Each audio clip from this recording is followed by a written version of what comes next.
Hey everyone, Namaskaram.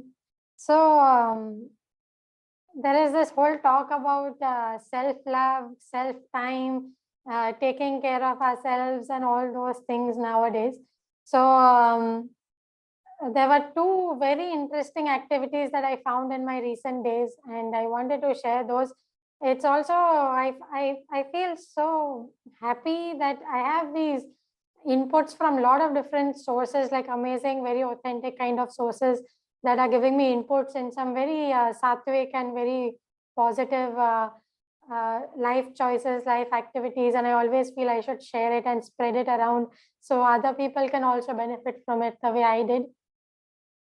So today I want to talk about these two amazing self-care routines, which I have been doing. One of them I tried very recently and another one I've been doing for a while, and they've been really awesome. So let's get into that.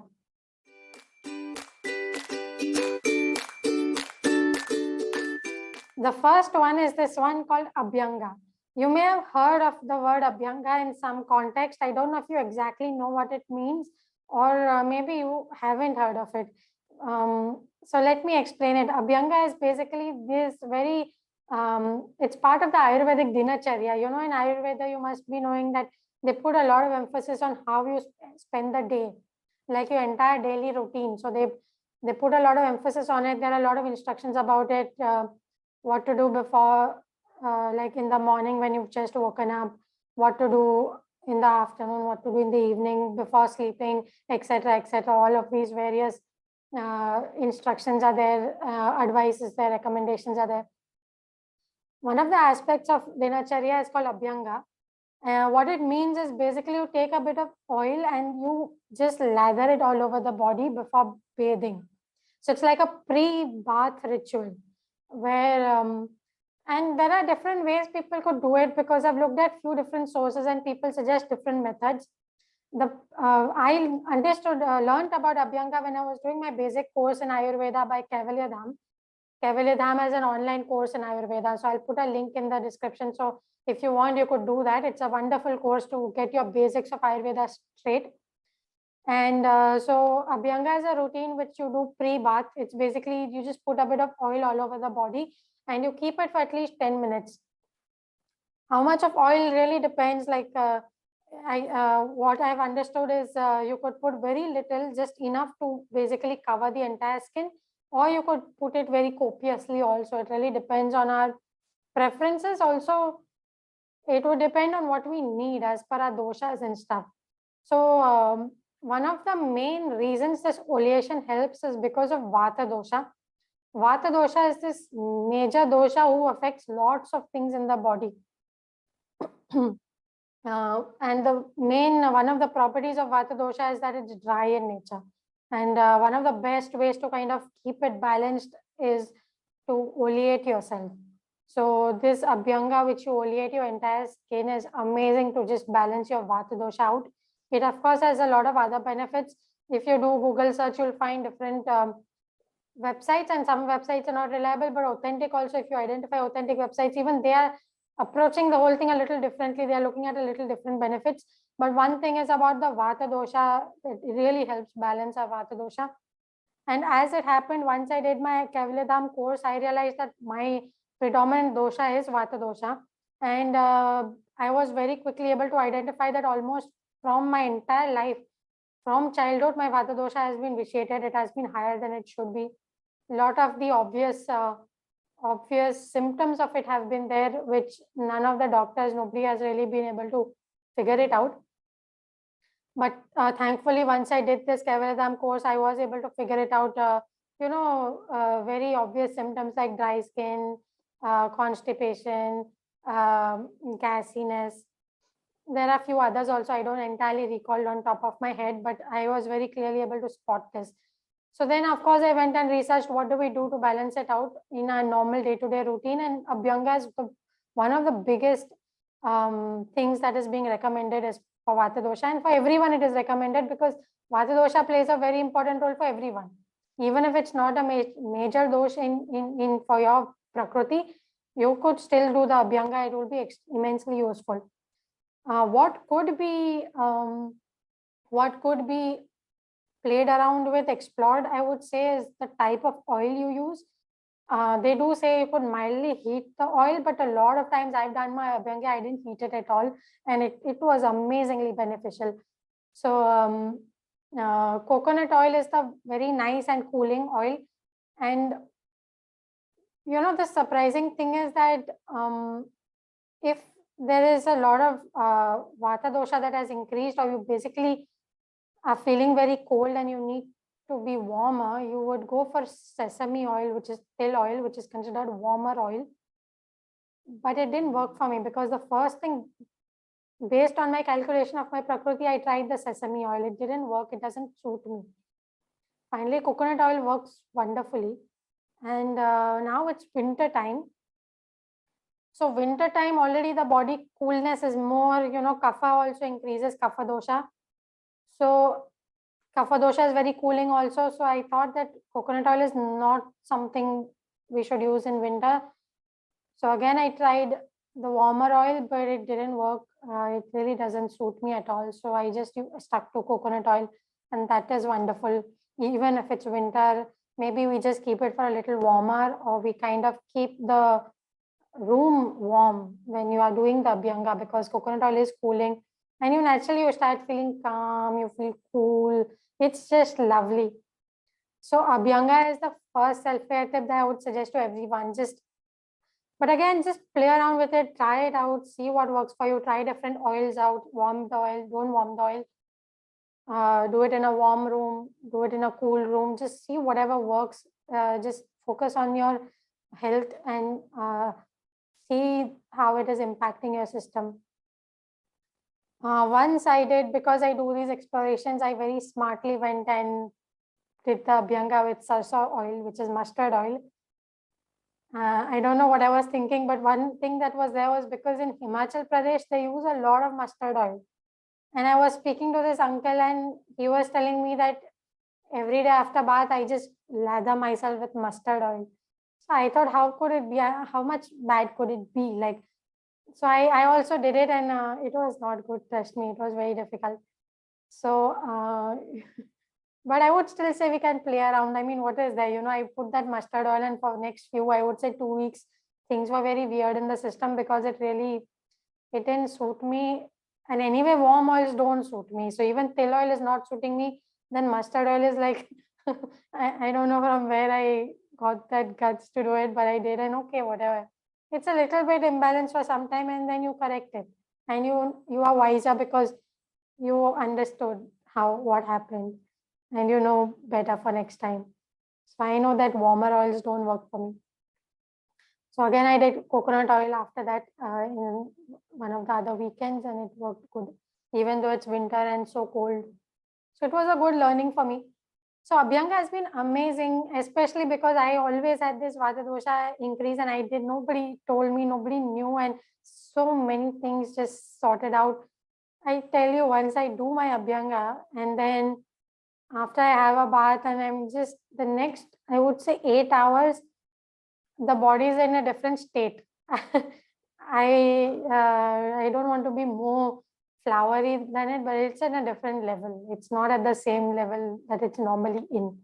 The way that body temperature is being regulated, the ease within the body, it's just so amazing. I would say life changing. I'm so glad I did my Ayurveda course and I found this thing called Abhyanga, and I had the Suj or the Sadbuddhi to actually implement it. Oh my God, life changing, I'm telling you. The other thing that is very interesting is, and I would never think about it, is mud baths. I mean, I know I've heard of mud baths in these spas and stuff where they say, I've always felt in my mind that it's something very fancy, because what is mud? I mean, we played in fields. Okay, as urban people, that kind of exposure has reduced. But when I was young, I did play in the fields. I did get muddy, you know. So it's somehow in our minds, we just think of it as, it's just not something that's healthy, right? I mean, if we, for example, if we went out when we were young and we got all muddy and we came back home, my parents would be shocked and they would just throw us in the bathroom and say, clean yourself up, like it was something gross. Nobody ever put it in a context of being more healthier, being more holistic. It's just never happened. So even for me to get in my mind that a mud bath could actually be something really amazing, I never thought so. I've been to these retreat kind of places where I took those 7-day, 14-day courses. They made us eat all nice natural food. We did our yoga properly. We had those juices, palak juice and stuff. But I never did a mud bath. I was never too attracted to a mud bath because I just felt, what is there in a mud bath? But then Sadhguru has been pushing more and more, especially with coronavirus that came. He has again more and more pushing that mud, you increase your connection with earth.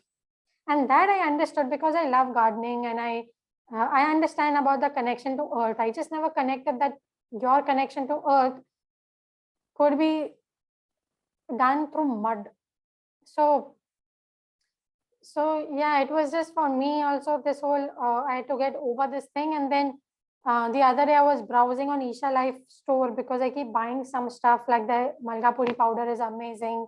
Neem powder, turmeric comes from there only in my house. So I was just browsing it for some purchase and all of a sudden on the banner, I saw this thing called Thaai Mann, which was basically this thing. It is called Bhumi for support.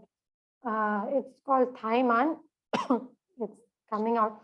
Bhumi for sadhana support. I was really intrigued and I was so amazed because Sadhguru keeps talking mud bath and he's also delivering mud to us. So I think that is very nice. So it is very easy for me to purchase it. If I had to go down in the field and play in the mud, it would be very inappropriate socially and a difficult thing for me to do. But I can definitely buy this package and see. So I got it a while back, a few months back, and then first time I was able to try it out yesterday.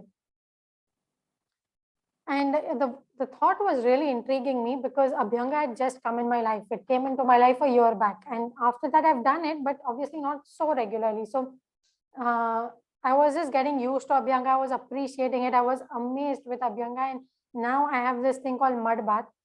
So the other day, I was just sitting and appreciating like such amazing influences are coming in my life.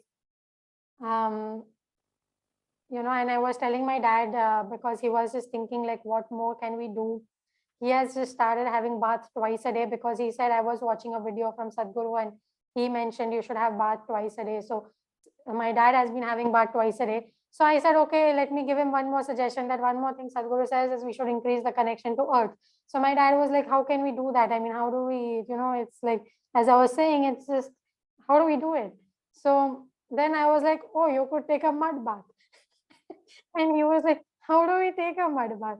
So I was, so you see how funny it is, the idea that we would take a mud bath at home. It just sounds so bizarre in some ways. But so we have this packet of earth. And I also found it really amazing that I can give such, I would say, eccentric suggestions to people. And when you think about it, it is very much doable because you have this earth packet, which is nicely packaged, very acceptable, socially acceptable format. And then the process is pretty simple. You take that earth powder in one container, you add a bit of water, you make a paste, very simple, half-a-minute task. You figure out what consistency we want. If we want to do a light coating, we do a thinner paste. If we want to do a thick coating, we do a thicker paste, simple. The only thing is a little bit about logistics because how do you manage it? So when it came to Abhyanga also, the logistics are a little difficult because once you've coated yourself with oil, where do you even sit? Because everything you're going to make everything oily. So what I started doing is I took one of my old towels and I've kept it for this purpose, either for Abhyanga and now for mud bath. So what I do is I just put it out, you know, I stretch it out in the room and then I of course stay alone. So I don't have any issue about other people being around. So I just laid out in the room and then, you know, just coat myself with oil. I can just relax on it if I want. It's like that spa, you know, you just go, you relax for 10-15 minutes, sometimes even an hour. It really depends how much I am enjoying it. And then, of course, we go to have a bath. For the mud bath, it's a little more trickier because you coat yourself with the mud, and you could follow the same routine of lying down, but Sadhguru has given additional instructions, as he is very, it's very common for him to do that. He just adds more and more instructions, so it's just not a simple thing anymore. It's like pretty complex. So we do the mud bath, and then we have to do our practices, yoga practices. So this changes the dynamics a little bit, because ideally, if I thought only of the mud bath, like even the Abhyanga, I very often do it in the afternoon, because I use the cooling oil, right? And even mud bath is cooling. So in the afternoon, it's hot. It's a good time to do this. But we have to do our practices. So we can't do the practices in the afternoon. There are some timings, like you either do it before morning or after sunset, or even if you do after sunrise, you have only 1.5 hour window or something. I don't exactly remember, but I've heard it in a satsang. He's very clearly told, like when the sun is right on top, you're not supposed to do your yoga practices, because your heat increases and it's not good. The sun is supposed to be close to the horizon. So even if you do after sunrise, before sunset, the sun has to be close to the horizon. So an hour or hour and a half window we have. So that means I have to do the mud bath either in morning or evening, and in winter it's so cold. So anyway, I did it. And then we have to do our practices. So the dynamics are a little interesting, because you first of all lather yourself. There are all drops of mud falling everywhere on your towel and on your floor, and then it dries up a little bit, and then when you start doing your practices, it crackles and starts falling. So even that powder starts falling. So it's a lot more messier than Abhyanga, I would say. But it's okay. I mean, you have to figure out your logistics. If for me, it's okay enough. Today, when the domestic helper will come to clean, do the mopping, she is going to find splatters of mud in my room. She's going to have to clean it. I mean, or I could clean it, but I just did a sweeping kind of cleaning. I didn't clean those splatters. So those are the logistics basically, and then the Thai Mann is pretty simple. You do your practices, etc., and then you go and have a bath. So now that is also another dynamics, because right after your practices, you don't technically have a bath. So probably we are looking at another 30 minutes of wait. So if you look at a yoga practices of 1 hour and then a 30 minutes wait before you have a bath, you're pretty much looking at a 2-hour window, which is very long. Abhyanga can even be done for 10 minutes. Just 5-10 minutes before bath, you put the oil and then you have your bath, you can do it. Mud bath now, with Sadhguru's instructions, we are looking at a 2-hour window, which makes it a little bit elaborate procedure. So it was still a wonderful experience, like the way Abhyanga was. I mean, mud bath was really wonderful. I was also correlating it with the Ayurvedic doshas, and this is earth, right? So Kapha dosha is the one that has earth and water. So I guess it improves your Kapha dosha, brings stability to the body, because earth stability is one of the big qualities of earth. So it improves stability. It's not just mud. They've added some stuff. There is camphor. There is some kind of herb in it. All that stuff is there. So yeah, it's really wonderful. And the other thing that mud bath really helps with is pitta. It really helps calm your pitta down, which is very useful for me, because I have had digestion problems for a very long time. So I feel it also helps for me to balance my pitta out. So after doing this mud bath, I felt it was cool, but not too cold. So it was good, because I said it's winter and the room was a little cold. And since we can't do it in the afternoon when it's warm, it means it's already cold outside and you're doing this thing. So it was really wonderful. It was very, very nice. Very calming, very, very spa-like. But then we are doing our yoga practices during that, and sometimes because that powder that dried up, the mud that dried up, it starts crackling and falling. You feel itchy, but nothing major that can't be managed. It was, I would say, very interesting experience, and I felt very good after that. I had some hang-ups and growls in my mind stuck in the last few days, so it really cleared it up. having a bath, the instructions are that we just wash ourselves with water, no soap, no nothing. And it was good. With water, it flows out very well. The skin was left feeling nice, very, very smooth, clean, like it, it felt cleansed, slightly dry. And that was my concern, because in my younger age, I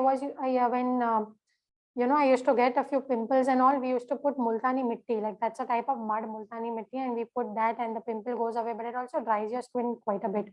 So I was a little worried about this, but it dried it very little, not much. So it's manageable. Like after we have a bath, they said not to apply anything on the body for the next 2-3 hours, because you just want your body to breathe. One thing that I did do, and I would recommend it, is that after I came out, I wore this thick sweatshirt and I warmed myself. Like I even put the woolen cap, even though I didn't need it. But because your body is already cold, it is winter outside, I think it is important to just make yourself warm.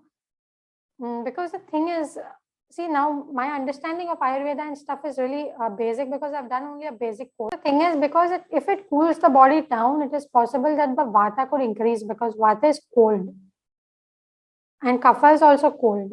So both of them could increase and could have, those side effects. So it's good to just warm ourselves up. One thing I've realized with Ayurveda is that a lot of this stuff is all about balancing.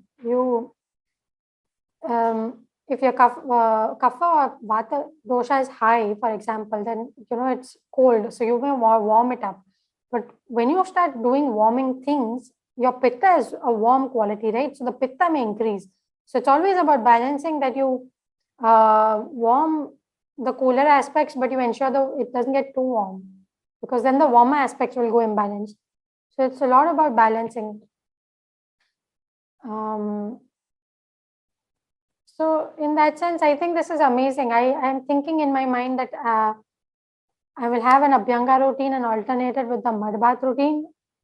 I'm just so happy I have these tools, the sadhan as they call it. Yeah, you should definitely include in your life and just see what happens afterwards. And at different times, like, different seasons, different ways of doing it. Because like yesterday when I did the mud bath, I only did my breathing practices like Shakti Chalan Kriya. But if I do like Hatha Yoga also, I don't know how it would be, because I think all the mud will crackle off if I did Hatha Yoga. But it's worth trying out. No, if I put a thick layer of mud and then I did my Hatha Yoga, the impact would be very different. Same with Abhyanga, little oil versus lot of oils. All of this stuff we can try it out, see what works, what doesn't work, what is the impact. We might realize certain things, like for example, in warmer seasons, we may want to do a thick coating of mud. In winter, we may want to do a mild coating of mud. It's just really great. And this one of the things I've realized after doing my Ayurveda, and you can get a lot of your health, a lot of your well-being, a lot of your vitality in your own hands. You just understand few things one could do and get yourself up and upbeat. Yoga and Ayurveda both, and they are so much more holistic. Like yoga is the best because you're literally depending on your breath and your body posture to get yourself, at the state of ease where there is no dis-ease. You have health. And Ayurveda is like the next step, that okay, if just with my breath and posture I'm not able to fix myself, then can I include herbs? Can I include the right diet? Can I include mud baths, Abhyanga, oil baths, steam? What more can I do, which is very holistic and naturally available stuff for me to get myself robust in good health? Yeah, it's just very empowering. And just for an urban person like me, who there was a phase in my life where if anything went wrong, I would only know to talk to the doctor. I wouldn't know what else I could even do. And the doctor, so many times, are quite useless, because, unless it's a specific kind of problem, they don't know what to do with things. It really feels miraculous that I could take so much in my control, my own health and well-being. And